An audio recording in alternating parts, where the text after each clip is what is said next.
दोस्तों नमस्कार, स्वागत है एक बार फिर से देश और दुनिया की तमाम बड़ी खबरों में। यदि आपने अभी तक चैनल को सब्सक्राइब नहीं किया है तो कृपया चैनल को लाल बटन दबाकर सब्सक्राइब करें और घंटी बटन भी दबा दें। ये पहली बड़ी खबर है, अब 7 अक्टूबर तक बदले जा सकते हैं 2-2 हजार रुपए के नोट। रिजर्व बैंक ने बढ़ा दी तारीख। दरअसल रिजर्व बैंक ने 2-2 हजार रुपए के नोटों को जमा करने या बदलवाने की तारीख बढ़ा दी है। अब 7 अक्टूबर तक 2-2 हजार रुपए के नोट जमा किए अथवा बदलवाए जा सकते हैं। ऐसे में अगर आपके पास भी 2-2 हजार रुपए के नोट हैं तो उन्हें बैंक में जमा कर बदलवा लें, नहीं तो 7 अक्टूबर के बाद वो नोट बेकार हो जाएंगे।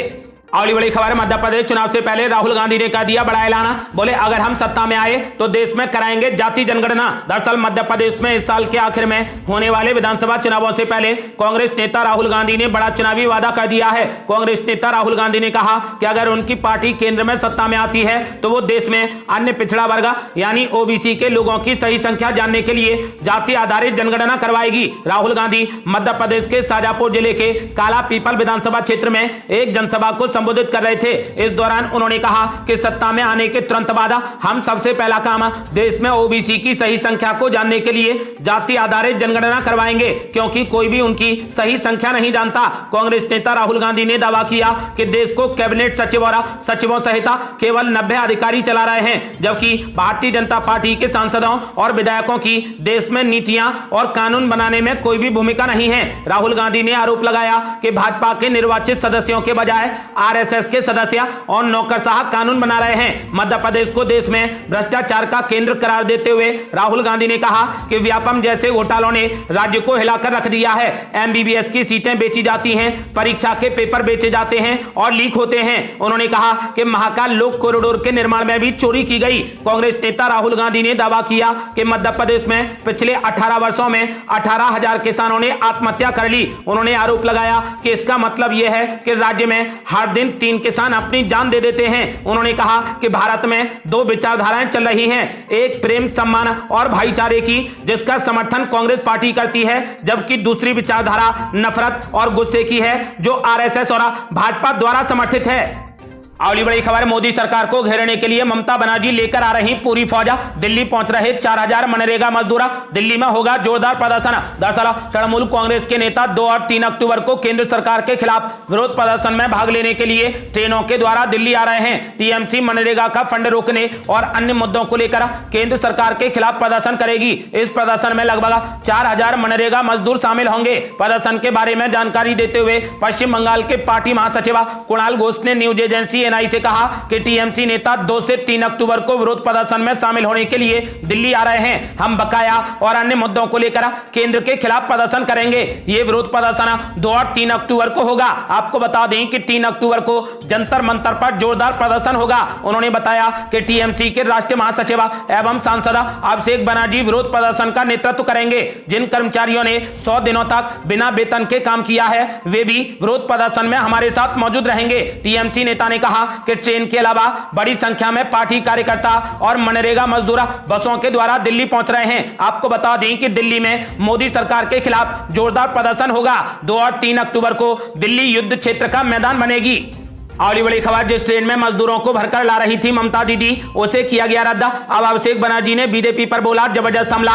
बोले ट्रेन रद्द करना उनके डर को दिखाता है। दरअसल तृणमूल कांग्रेस के महासचिव अभिषेक बनर्जी ने विशेष ट्रेन रद्द करने के लिए भारतीय जनता पार्टी पर जमकर हमला बोला। दरअसल ममता बनर्जी के भतीजे अभिषेक बनर्जी ने 2 और 3 अक्टूबर को केंद्र सरकार के खिलाफ पार्टी के विरोध प्रदर्शन के लिए शनिवार को हावड़ा से दिल्ली के लिए एक विशेष ट्रेन को चलाने का अनुरोध किया था, जिसे रद्द कर दिया गया। इस पर उन्होंने कहा कि ट्रेन को रद्द करके उन्होंने धोखे का प्रदर्शन किया है। अभिषेक बनर्जी ने कहा कि भाजपा सरकार ने रुपए लेने के बाद भी विशेष ट्रेन को देने से मना कर दिया है। पश्चिम बंगाल के अधिकार की लड़ाई में यह बाधा डालना उनके डर का स्पष्ट प्रमाण है। अभिषेक बनर्जी ने कहा कि भाजपा का पश्चिम बंगाल के लोगों से डरते हुए देखना बेहद अच्छा लग रहा है। इससे पहले उन्होंने ईडी को खुली चेतावनी देते हुए कहा कि दुनिया की कोई भी ताकत उन्हें दिल्ली जाने से नहीं रोक सकती।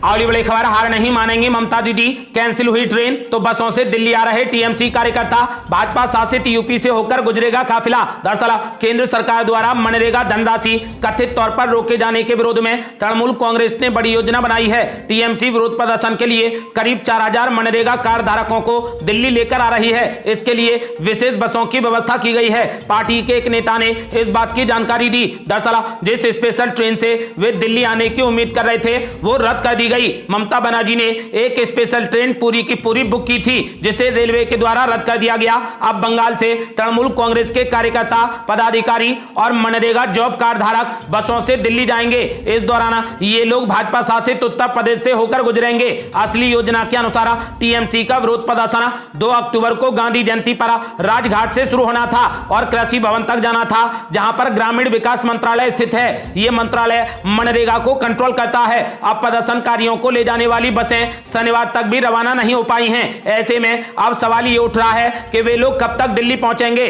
तृणमूल कांग्रेस के वरिष्ठ नेता अभिषेक बनर्जी ने घोषणा कर दी है कि उनकी पार्टी 3 अक्टूबर के निर्धारित विरोध प्रदर्शन के लिए अपने समर्थकों को दिल्ली ले जाने के लिए वैकल्पिक व्यवस्था करेगी।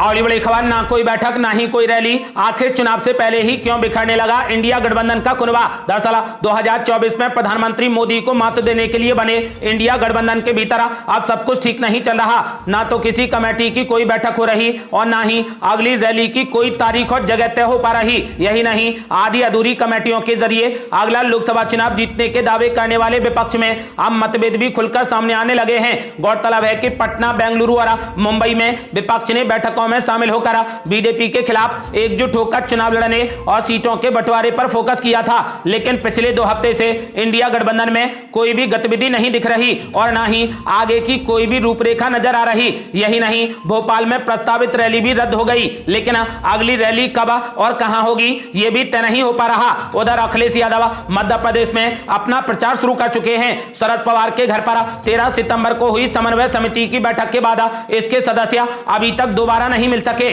जबकि यह तय हुआ था कि बैठकों के बीच में यह कमेटी सीट बंटवारे सहित अन्य लंबित मुद्दों पर चर्चा करती रहेगी। बीजेपी नेता एनडीए गठबंधन के मुकाबले के लिए खुद को तैयार बताने वाले इंडिया गठबंधन में अभी भी कई पेच फंसे हैं जो सुलझाने बाकी हैं। इसमें सबसे बड़ी समस्या सीट बंटवारे की है। आपसी मतभेद का आलम यह है कि मुंबई बैठक में घोषित कमेटियों में एक को छोड़कर बाकी किसी कमेटी में तृणमूल कांग्रेस ने कोई भी प्रतिनिधि नामित नहीं किया है। यही हाल लेफ्ट का भी है। ऐसे में आधी अधूरी तैयारी के साथ कैसे लड़ेगा इंडिया, और जब पूरी तरह से तैयार होकर लड़ेगा नहीं इंडिया तो आखिर कैसे जीतेगा इंडिया।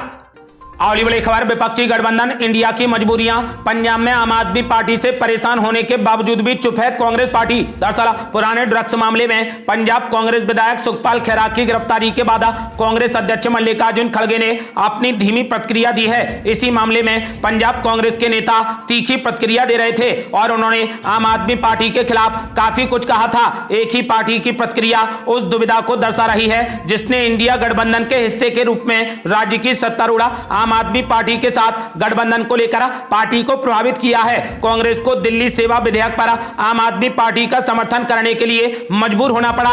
गठबंधन के अन्य सहयोगी दलों ने कांग्रेस को इसके लिए मनाया था। गठबंधन के सहयोगी दलों ने कांग्रेस से कहा था कि 2024 के लोकसभा चुनावों में भाजपा को हराने के बड़े लक्ष्य की खातिर वो आम आदमी पार्टी का समर्थन कर दे।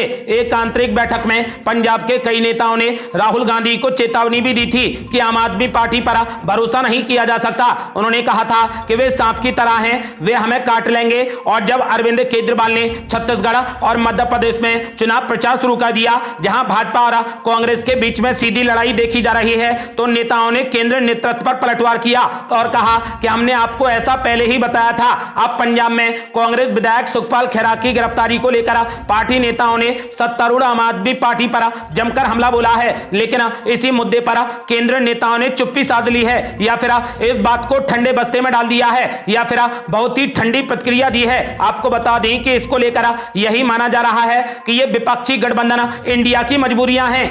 अगली बड़ी खबर, 4 राज्य 6 दिन और 8 रैलियां, चुनावी राज्यों में प्रधानमंत्री मोदी का तूफानी दौरा हो गया शुरू। दरअसल प्रधानमंत्री नरेंद्र मोदी का 4 राज्यों में अब तूफानी चुनाव प्रचार शुरू हो गया है। प्रधानमंत्री मोदी 4 चुनावी राज्यों में 8 चुनावी रैलियों को संबोधित करेंगे। प्रधानमंत्री मोदी इन चुनावी दौरों के दौरान 4 राज्यों और ग्वालियर, जबलपुर, जगदलपुर और जोधपुर जैसे कुछ महत्वपूर्ण केंद्रों में कई करोड़ रुपए की परियोजनाओं का उद्घाटन भी करेंगे। मध्य प्रदेश, राजस्थान, तेलंगाना और छत्तीसगढ़ में प्रधानमंत्री मोदी की 2-2 चुनावी रैलियां होंगी। प्रधानमंत्री नरेंद्र मोदी भारतीय जनता पार्टी की परिवर्तन शंखनाद रैली के लिए कल बिलासपुर पहुंचे थे। इसके अलावा प्रधानमंत्री मोदी आज 13,500 करोड़ रुपए से अधिक की कई विकास परियोजनाओं की नींव रखने और जनता को समर्पित करने के लिए आज तेलंगाना के महबूब नगर का दौरा करेंगे।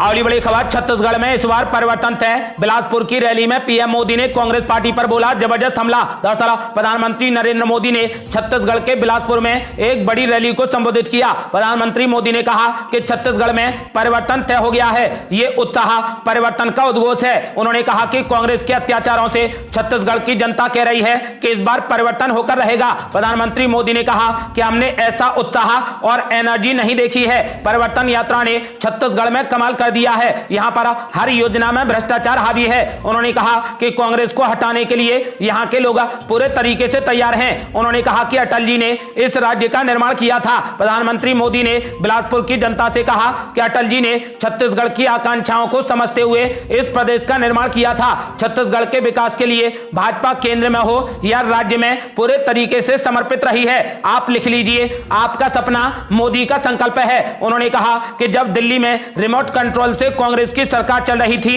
और आजकल इंडी गठबंधन जो बना है, उस समय रेलवे के लिए मात्र 300 करोड़ रुपया छत्तीसगढ़ के लिए मिलता था। लेकिन इस साल बीजेपी सरकार ने छत्तीसगढ़ के लिए 6,000 करोड़ रुपए रेलवे के विस्तार के लिए दिए हैं। प्रधानमंत्री मोदी का छत्तीसगढ़ के लिए यह प्रेम है। यह बीजेपी की सरकार है जिसने वंदे भारत ट्रेन दी है। कोरोना संकट में गरीबों के इस बेटे ने संकल्प किया कि गरीबों को मुफ्त अनाज दूंगा। कोई परिवार ऐसा ना हो जिसके घर का चूल्हा ना जले और कोई ऐसा ना हो जिसे भूखा सोना पड़े। प्रधानमंत्री मोदी ने कहा कि इसके लिए मोदी ने अन्न के भंडार खोल दिए, लेकिन कांग्रेस सरकार ने इसमें भी घोटाला कर दिया। यहां लाभार्थी कांग्रेस पार्टी से आज पूछ रहे हैं कि हमारे हक का राशन कहां गया। प्रधानमंत्री मोदी ने कहा कि कांग्रेस की सरकार को मोदी और मोदी की योजनाएं दोनों ही पसंद नहीं है। छत्तीसगढ़ में बीजेपी की सरकार बनने के बाद कैबिनेट का फैसला पहला यह होगा कि गरीबों के पक्के घर जो बाकी हैं उन्हें पूरा किया जाएगा।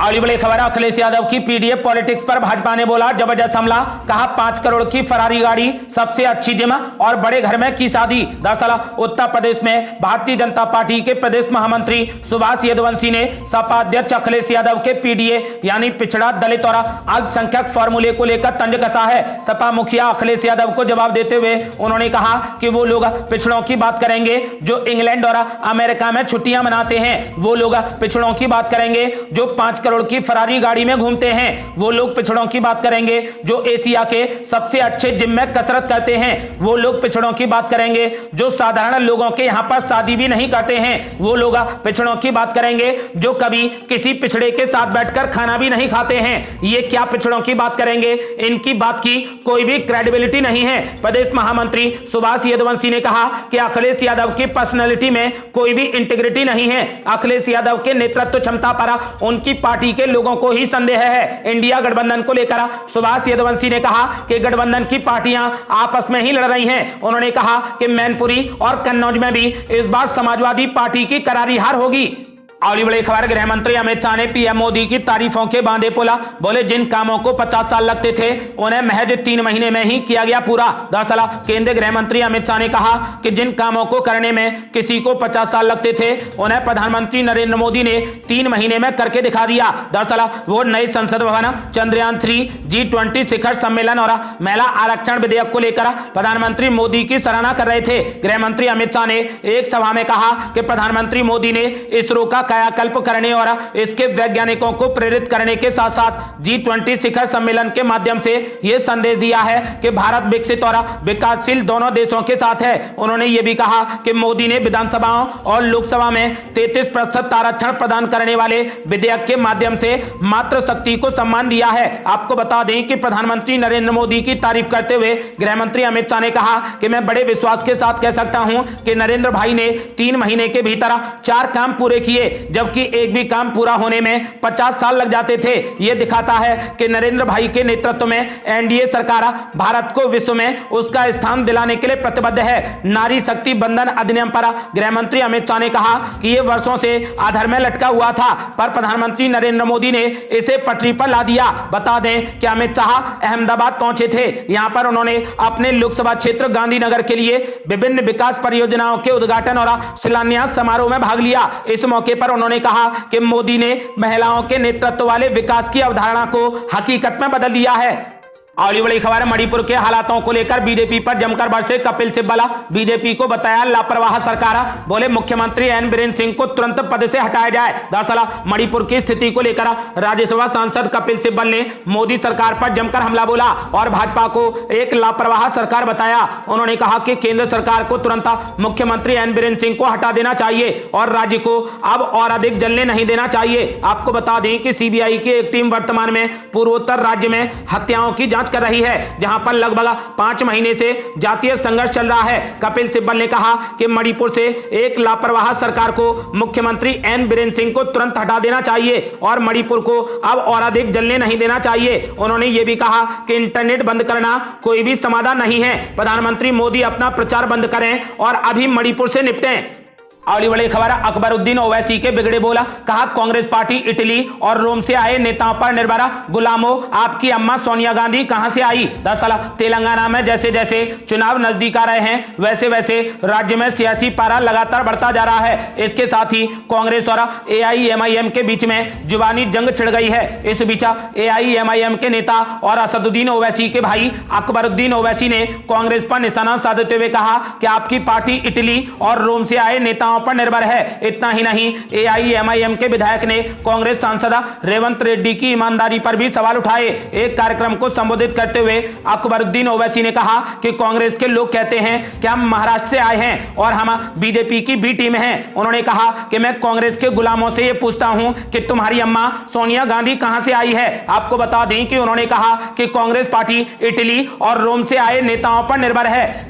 अगली बड़ी खबर, किसानों का रेल रोको आंदोलन तीसरे दिन भी रहा जारी। ट्रेन प्रभावित होने से पंजाब और हरियाणा में फंसे यात्री। दरअसल पंजाब में किसानों का रेल रोको आंदोलन शनिवार को तीसरे दिन भी जारी रहा। प्रदर्शनकारी किसान हाल ही में आई बाढ़ में फसल के नुकसान के लिए मुआवजे, न्यूनतम समर्थन मूल्य की कानूनी गारंटी और व्यापक कर्ज माफी की मांग कर रहे हैं। रेलवे अधिकारियों ने बताया कि आंदोलन की वजह से लगभग 200 से ज्यादा ट्रेनों की आवाजाही प्रभावित हुई है, जिससे कुछ ट्रेनों को रद्द करना पड़ा और कुछ ट्रेनों को गंतव्य स्थान से पहले ही समाप्त किया गया या फिर उनके मार्गों को परिवर्तित कर दिया गया। आपको बता दें कि शनिवार को रेल रोको आंदोलन लगातार तीसरे दिन भी जारी रहा। ट्रेनों का किसानों ने चक्का जाम कर दिया, जिससे 200 से ज्यादा ट्रेनें प्रभावित रहीं। ये थी अब तक की बेहद बड़ी खबरें। रोजाना की ताजा खबरों को जानने और हमसे जुड़ने के लिए चैनल को लाल बटन दबाकर सब्सक्राइब करें और घंटी बटन भी दबा दें। जल्दी मिलते हैं बड़ी अपडेट के साथ, तब तक के लिए जय हिंद, जय भारत।